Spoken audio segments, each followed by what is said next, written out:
we've taken a soil sample recently. And by recently, I don't mean once in the past 20 years. Before we can do anything about the grass in the pasture, we need to know what's under the ground. So if we try to fix a problem about yield and we need to add a ton of nitrogen or phosphorus or lime, if we don't know that, we really can't address it. So we have to look at the root of the issue, and that's at that root level. So I always like to use the analogy, you can't build a house without first building the foundation. So just a quick plug for NCDA. From April 1st to November 26th, you can get soil samples for free. Right now, if you were to turn them in, they're $4 a sample, so that's not too bad. And it'll actually tell you on that soil report, hey, we need 60 pounds of nitrogen per acre, or a ton and a half of lime per acre. And then we can, just a quick thing about that, they've changed the system. So if you do want your extension agent to look at it, just please contact us first so we can put our email addresses and get that report. And then we'll work with you on that when the time comes. It usually takes about a week or two to get them in, so it's not too terribly long. So before we talk about grazing management, why do we need to worry about it? What's wrong with just letting the cows out, letting the goats out, sheep, whatever we're grazing, and just let them do the work? Well, that's okay. You've got hundreds and hundreds of acres, in my opinion. But we want to look at ways that we can increase yield, because we want to put more grass on the pasture for the cows or whatever livestock species we're grazing to eat, right? More yield, less feed inputs we have to add to the farm, which means, a better bottom line for our producers. The environmental health, we're not putting too much stress on that forage resource. Again, reduce feed costs. It's the number one cost for any livestock producer. So anything we can do to address that's going to help. Less weed pressure. Anything that a cow or a goat or a sheep is not going to eat, to me, is a weed. So the less of those we have in the pasture, the better. And then you have a better grazing, more even grazing. So you don't have just one section of the field that they're eating on and then another that's able to grow up and not be good quality forage. So first thing on that list was the impact on the environment. So when you're managing a forage stand, like I mentioned a couple slides ago, I'm not always worried just about the grass or the clover or whatever we're growing. You have to look at it from the soil's perspective as well. So if you look in that picture, I believe everybody that's owned livestock has seen something like that, where it's a high traffic area, it looks like a driving range after a mud storm. So there's a bunch of divots, a bunch of holes, and a lot of compaction. Well, it's going to take some work to get that grass to grow back, and in a highly trafficked area, if you have a sacrifice area, that's one thing. But if this is happening throughout the field, that's less forage being produced, and then you're going to in turn have to feed more hay, more supplements, things like that. And again, if we're managing our grazing, we have less compaction, and right now there's nothing keeping that soil there, right? So the more forage that you have, the healthier the root system, the less erosion you're going to have. And then also if you're moving your cattle around, moving your sheep, they're going to have to deposit that manure where you want them to deposit it. How many of y'all have ever seen a continuously grazed field that has like 2 trees in one corner? In the summertime in Orange County, where are those cows going to be? They're going to be under that tree, and they're going to wear it down to the ground, and then it's going to possibly affect the roots of that tree. The soil right there is going to be lacking in some nutrients because of the quality. But if you rotate them around, you're going to have more even manure, and that's going to put more fertilizer back into your soil. Increase in yields. So, like I mentioned earlier, we want more pasture, we want more forage for those cows and different livestock species to eat. So we can do some management practices that are greatly going to impact that yield.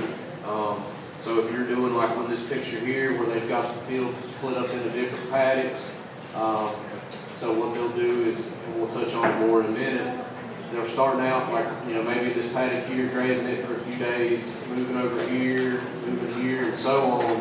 That way, the paddock that the livestock was just on is getting rest, so it's not getting a lot of pressure on it. Like I say, if I buzz cut my hair every day, I'm not going to have, Goldilocks length hair. But depending on your soil quality, so we address that.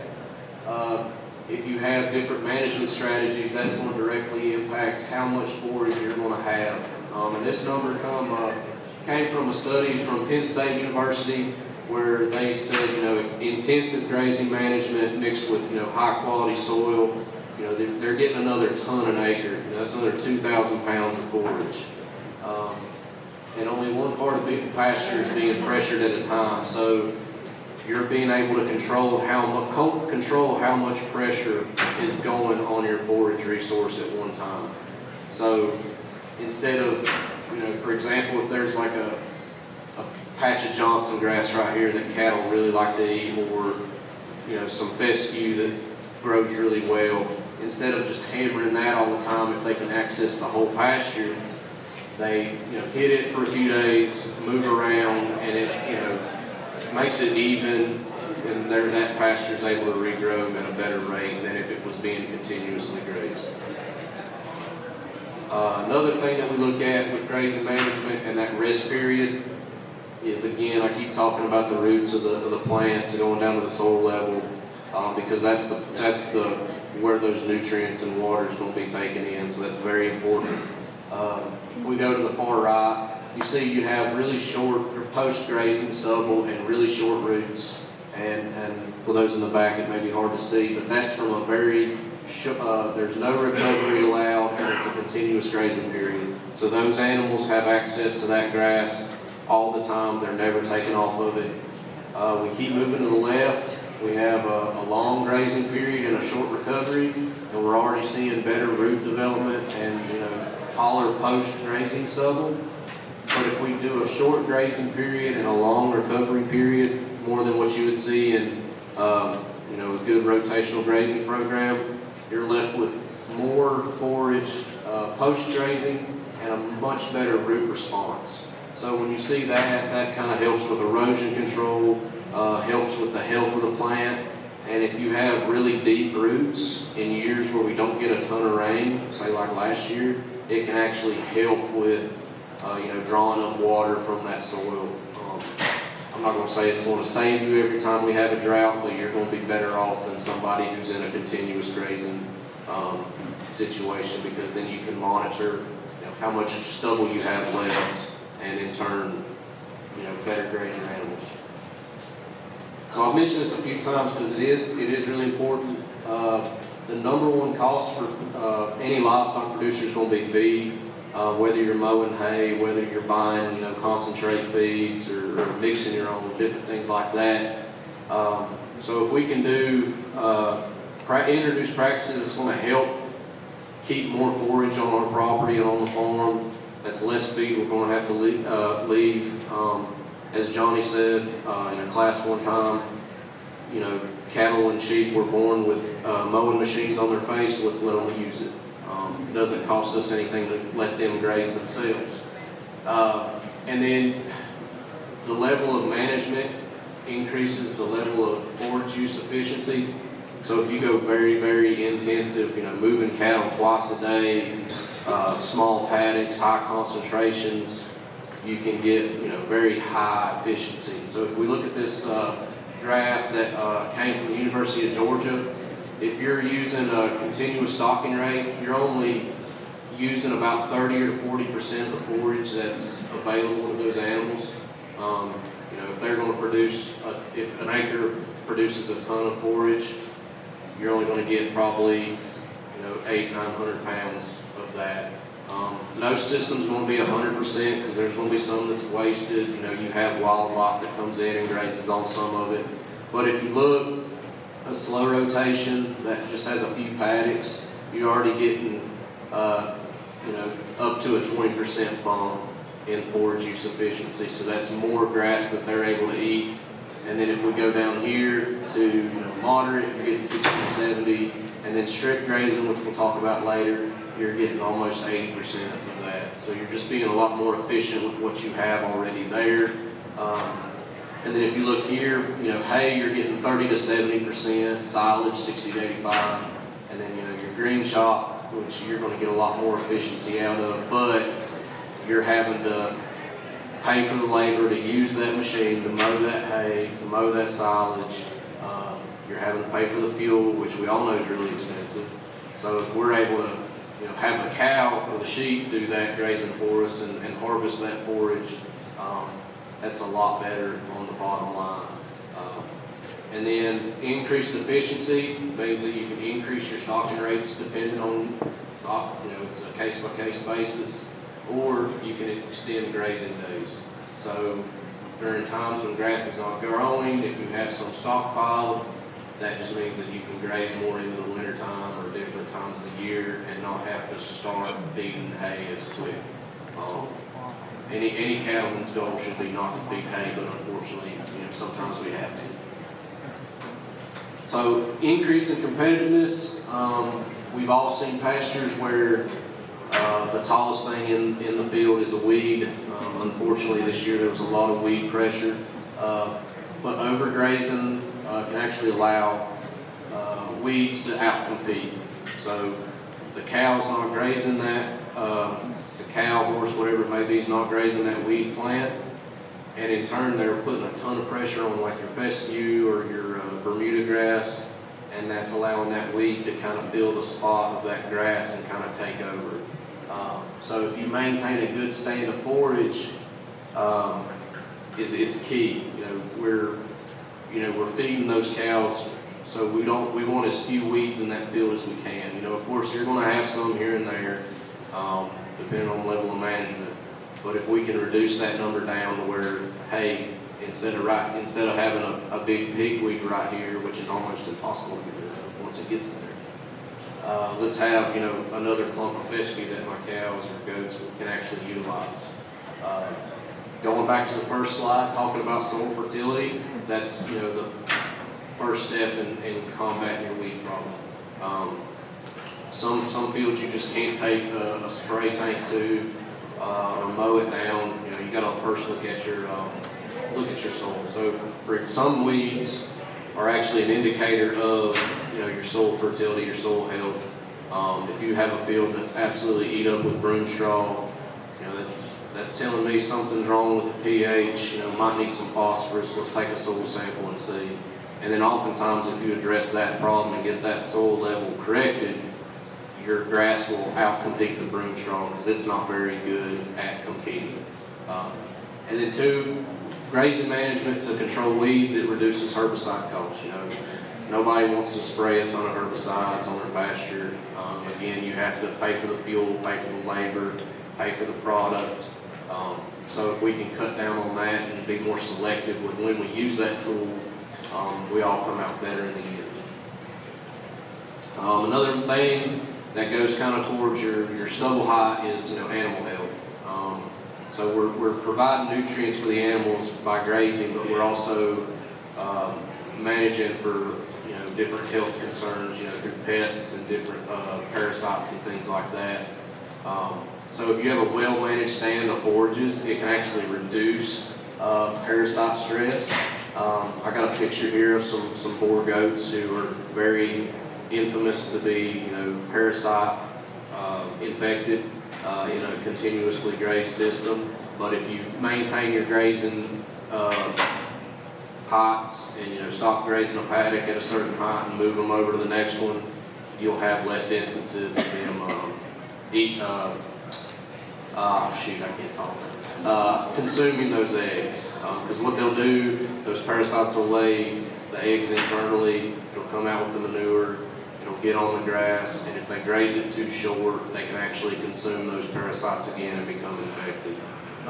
That's why most of the time when people talk to me, I say, you don't want to graze below about 4 or 5 inches, so that way you're not getting into where those eggs are, or in the case of like hawk fescue, where the bulk of that endophyte is going to be at the bottom of the plant. So that if you think about if you have a field full of black cattle and it's 95 degrees here in Orange County, which is, I have to walk around with an AC fan unit all the time because it's killer. You can imagine if they have end-of-fight infected fescue, their body temperature raises, they're not very comfortable. And if they're not comfortable, they're not eating grass, they're not putting on weight, they're not producing milk for their calf. If you're trying to breed them, they're not going to get bred, so it can cause a lot of problems. So something you have to look for to manage. And then another thing is, if you're managing grazing, reducing the number of wet areas from like an overused area, high traffic area is going to help with hoof health. We all talk about foot rot in cattle. That's more of that can be solved through maintenance rather than any kind of shot or calling the vet out. And, we love working with our veterinarians, but usually if we have to call them onto the farm, it's because something bad happened. So. We like to see them out at the cattlemen's meeting or out at the restaurant, but we really don't want them to have to do an emergency call out to come look at an animal. So those are some things there. I know Johhny's raised some small ruminants in the past and has had some things. He's had not concerns, but doing grazing management has cut down on a lot of stuff. So when we talk about grazing management, there's a few techniques that we look at. And they're all very similar, and they all use similar tools. They're just a little bit different. The first one we're going to talk about is rotation. Then we mentioned strip grazing. There's a practice called mob grazing, and then hamp grazing we'll talk about at the end. So rotation, as the name implies, is we're moving them in, we're rotating them to different paddocks throughout the pasture. How many people in here utilize rotational grazing? There we go. How many are going to implement it? Okay. So in a rotational system, livestock are being moved to different parts of the paddocks or to different paddocks across the pasture, and it allows for part of that pasture to always be in place, so it's not being pressured. It's kind of hard on the picture here, but in a continuous grazing, there are some positives. There's minimal overhead costs. There's less management need. But if you look, it's you can have a lower stocking rate, more forage loss from trampling, you lower yields, uneven manure distribution, got tongue tap, and then you got weed growth. And then if you go down to from the simple rotation to the intensive grazing, you're having to be out there more with your cattle, more with your sheep, goats, whatever you may have, but you're actively producing more forages for them, having healthier stands, healthier animals in some cases. And another thing that we don't talk about is when you're with them a lot, you're able to see any issues sooner than you would have if you only check them once or twice a week.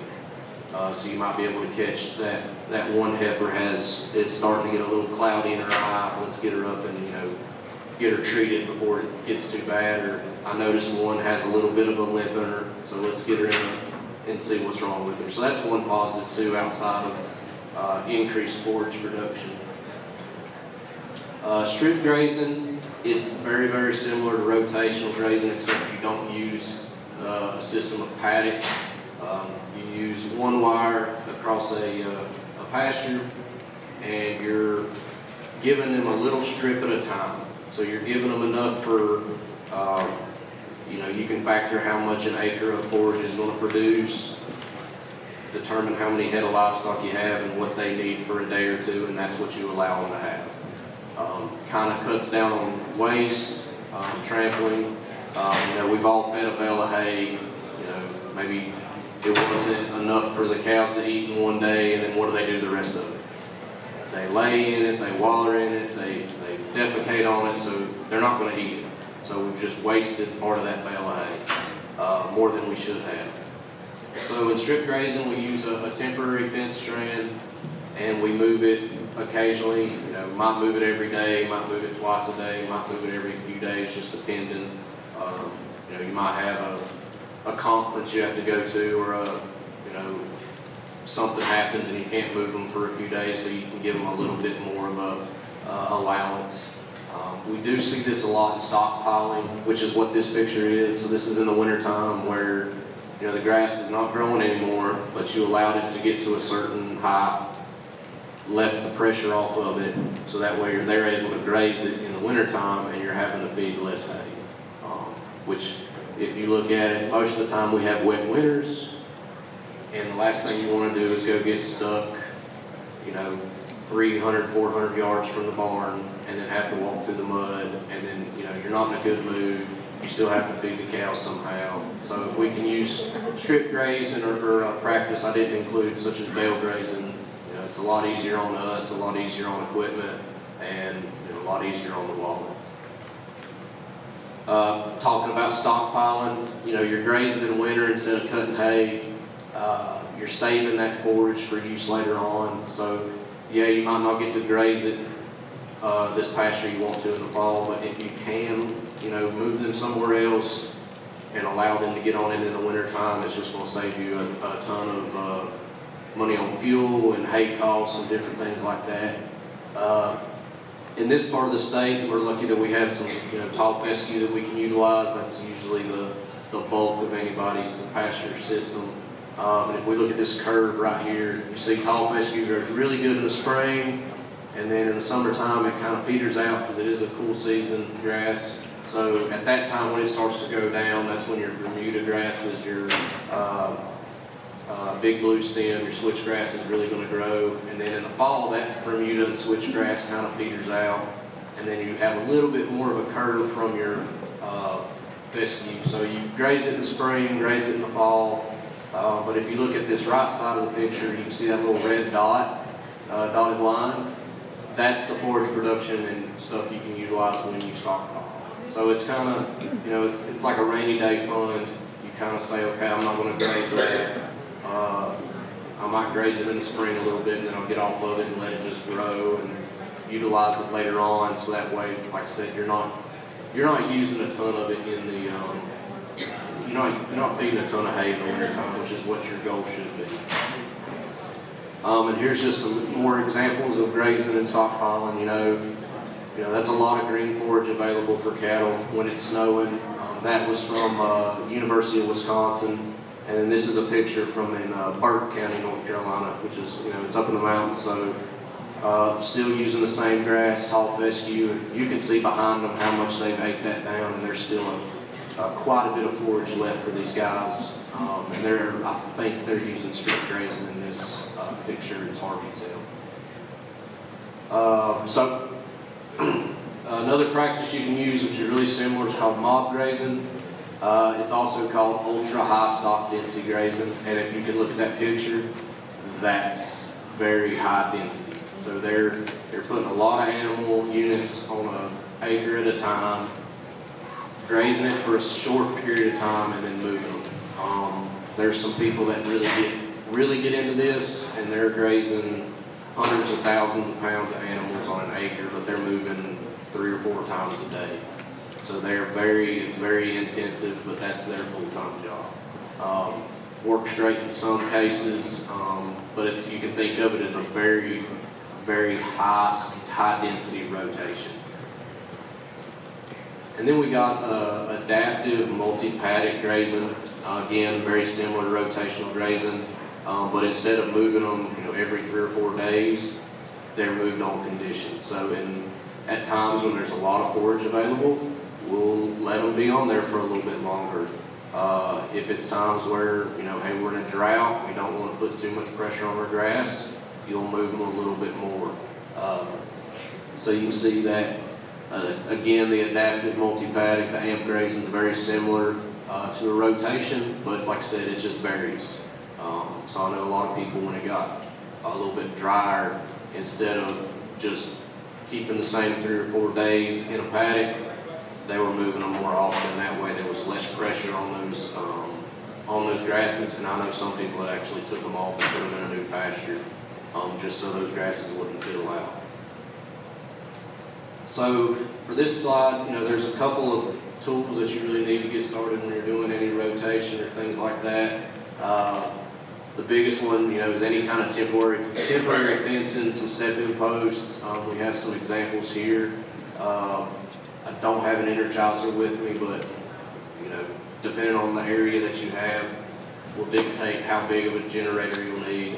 A lot of them have solar power now, so there's different options. But we can talk first about the polywire and the reel. Johhny brought us, this is a Gallagher product. It's out of New Zealand. So you can see it just rolls off of that reel. So you can think of me as a permanent fence post, and we're making us a paddock right here. You can hang that on a fence post. You can run power through that reel. It's a really good product. This is, what strand is this? How many? 9. This is 9. So there's 9 pieces of stainless steel running through there with some copper wire that helps with conductivity. There's some other stuff that you can get that's not as conductive. I wouldn't recommend those if you're trying to keep cattle in, but if you're trying to keep in sheep or something, you know, a little bit smaller. If you're keeping, you know, 1,500 pound cows, I want a pretty good little jolt. That way they learn to respect that fence. And most of the time it doesn't take long. They realize, hey, that grass over there is not worth it. And then we have our posts. When you're looking at buying a step-in post, there's 2 things you really need to look for. Little spike, big foot peg. As we've all known, when the ground gets hard, the last thing you want to do is be sitting there stomping on a cattle pasture when it's 150 degrees. And then you want to make sure there's enough foot peg there for you to actually get it in the ground. So this is, what did you say that company was? They're out of New Zealand. These are O'Brien posts. They're out of New Zealand like Gallagher is. Seems like the Kiwis make a lot of really good temporary fencing products. And then this fiberglass post here, you know, those step-in posts do really good in a straight line until you have to make a turn, and then they just kind of lean over. These guys here, you don't even really have to put an insulator on it. You can they make little clips that you can use just to keep the wire at a certain height, but you just drive them in with a really lightweight post hole, or not post hole, but T-post driver, and it makes a really good turn. So there is some equipment that you need to get started with this, but if you were to look at it and say, well, I can get twice as much, or even 20% more utilization of what I have available, then to me that's worth it. Instead of spending $300 a ton on hay sometimes, depending on what you're grazing or feeding. But I will say this does take more time. It takes a little bit of time to get where you're going and set some of this stuff up, especially the first few times you do it. You have to figure out what works best for you. There are cheaper reels than this. I think Johhny said that one about $170, $180, but it's a geared reel, so it's got all the bells and whistles. You don't have to turn it really light, and it'll turn 3 times for every 1 turn of the handle.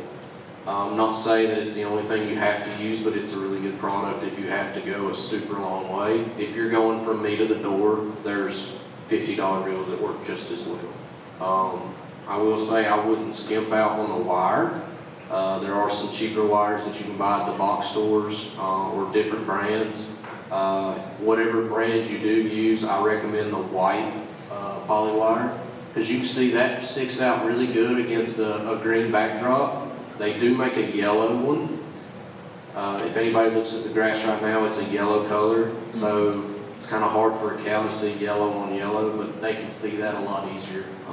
And then we've all seen the braid. I don't have an example with me, or not the braid, but the ribbon. The ribbon works well. I see a lot more with horses than I do with cattle. The only thing about it is if it's a windy day, that wire in that could break just off of the constant pressure of it being twisted.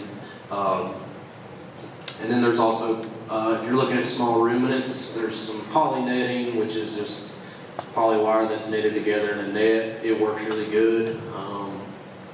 With goats, I think you need like 5-6 layers of it. Have a back fence to your back fence to your back fence.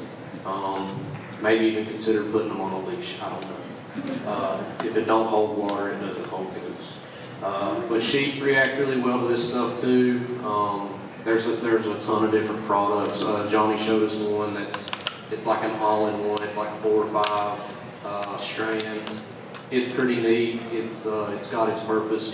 But if you're just getting into it, that's not the only style of post there is. There's the pigtails, which are really really good for cattle because they're about that tall. But if you have sheep, they'll just walk right over it. So there's a ton of different options there. The main thing is, if you're interested in getting into rotational grazing or doing things like that, start off small. Don't go buy 7 or 8 reels and a bunch of poly wire and a tractor trailer load of posts. Maybe start off on one section. If you have a 20-acre pasture, split it into 2 and just move them back and forth every so often. Just kind of get into a groove and figure out what works best for you. A simple rotation is better than no rotation in my book. So we want to make sure that we think about that. I thought this was appropriate. We've all, at least I have had something growing in the bed of my truck before, and I don't ever want to get into this position that I have to worry about grazing the grass growing in the bed of my truck. So I always like to do a little fun joke at the end of the presentation, but I know I had a little bit of information overload, but if anybody has any questions, me and Johhny be happy to answer them. If you have any specific questions about how to implement this on your farm or some more information about the different grazing practices, I'd be happy to help.